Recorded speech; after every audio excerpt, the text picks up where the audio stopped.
Hey, hey, hey. I hope that you all are having a good day. And you all already know how this is going to go. I'm just going to dive on in. So the Lord wanted me to speak on this today because he says that some of us have placed too much authority in man.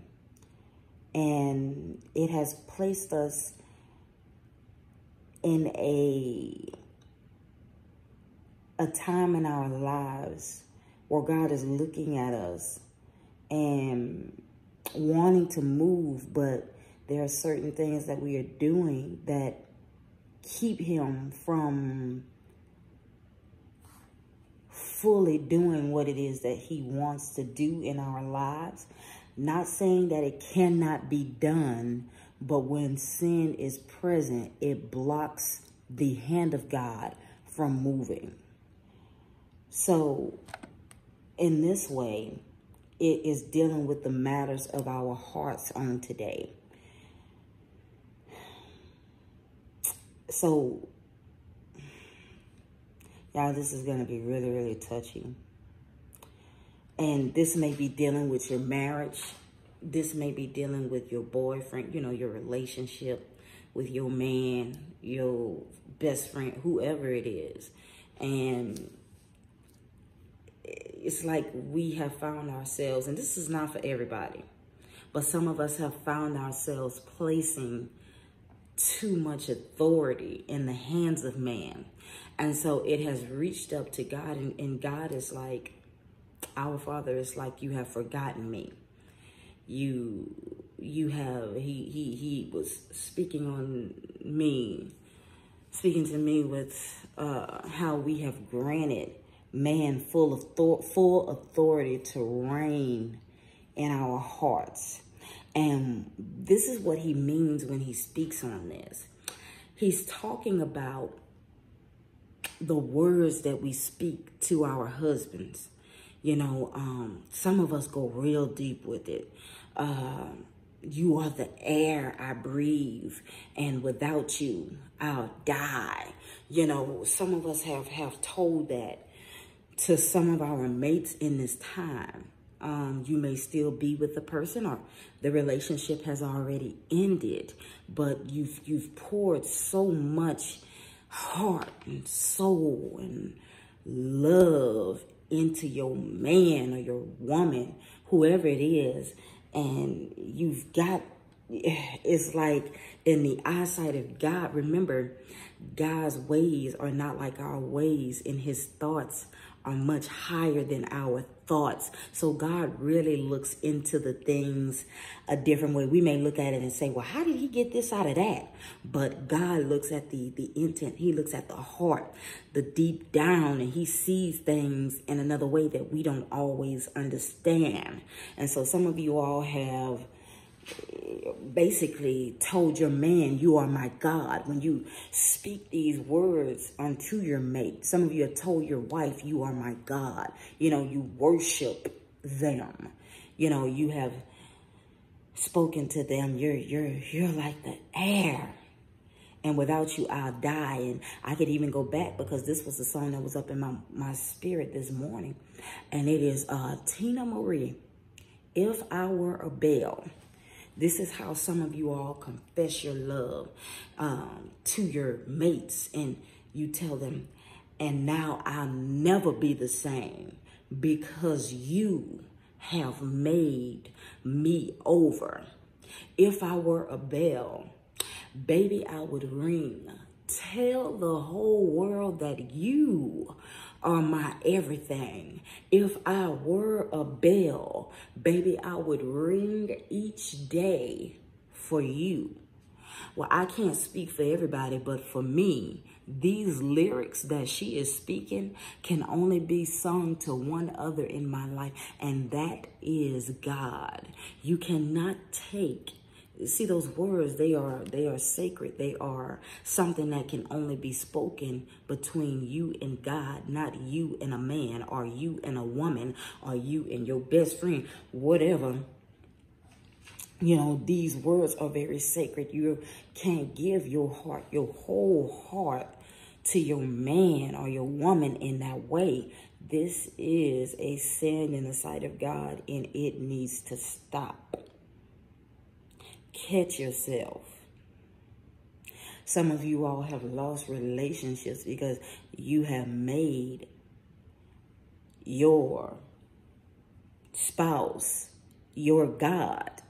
And so God gave you over to that which you lust after, to that which your heart desired, and you spoke these things. And some of you all may have truly not understood what it is that you spoke, because you based your words off of what you seen your mother do. You based your words off of what you seen your father do. So some of the things that are in you is not your fault. You are going by what you saw someone else do in your life. And God is very understanding to that, which is why he is merciful, and he grants you mercy and grace to cover you. But when someone when he sends someone to shed light on these things, the thing to do is to not harden your heart. It is to open your heart, open your eyes, open your mind, and realize what God is trying to say. His love is always reaching out for us. He doesn't abandon us in the way that man would abandon us. And that's why it's so important to learn how to have a heart that loves God with everything in you, you know. But he was saying, some of you all have hardened your heart towards him. You know, when things went sour, things went down south, you began to blame God and be angry with him because he saw what would happen or what was to come, but he didn't stop it.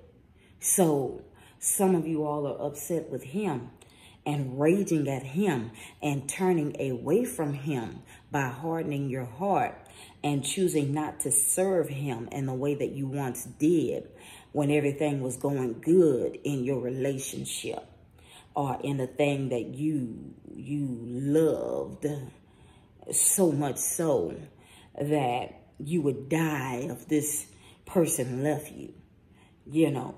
And God, seeing this thing and loving you more, he gave you over to that which you desired, to that which you lust, to that which you worship by the words that you have spoken in his sight.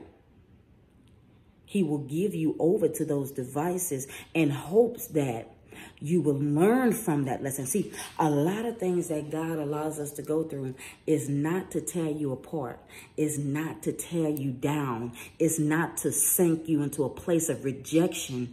Those things are to come in the word. That's to let you know that you are not of this world. You live in this world, but you are not of this world. There will always be something present in your life to let you know that you are separated, set aside, chosen for God's purposes. But the devil's job is to cause you to stay in your flesh and only see things fleshly, to keep you from realizing that God is ever present, regardless to what you go through, regardless to however long it takes for things to clear up and for things to go back to a norm. You've got to know in your mind that God is with you. He has not left you. He has not forsaken you. But the devil plays on your emotions and make you feel like God does not love you. You know, you have to understand how God works. So when you have taken that kind of love with your whole heart, the words that you have spoken, and I don't know about you, but I'm not judging here. I can't judge. Remember, I told you that everything that God uses me to speak on is literally something that I have lived through, I have overcome. So when I was in the last relationship that I was in before God gave me my husband, I was that person. You know, I'm singing Tina Marie, and now I'll never be the same, 'cause you made me. I'm up to my man, like, and I meant that from my heart. You know, because when I was a child, when I was younger, I thought as a child. And some of us, still think like a child. We're not fully to that adult age and mind yet to understand who God is and how the enemy works through the words we speak. So, yeah, and everything started off wonderful, you all. The relationship was going smooth. Things were looking good. And I got pregnant with my son, my oldest son, Jaheem. And that is when God had this man to reveal to me his true colors, his true intents, his true purpose. And it was for my own good because I had poured too much into this man. I placed a certain authority over him. I allowed him to reign in my heart in the sight of God. So that which I put out was that which I received back, and it was for my own good. I did that. It was my fault for allowing, him to be like a God in my life, basically. And I got pregnant with my son, and he came and he said,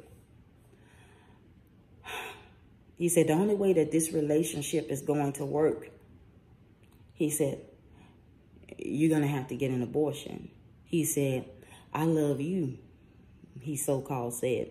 But I wouldn't want any more children, right now. He said, I didn't want any more children right now. He says, how did you let yourself get pregnant? And I looked at him. I said, myself. I said, you played a part in this too. I couldn't have done it without you. And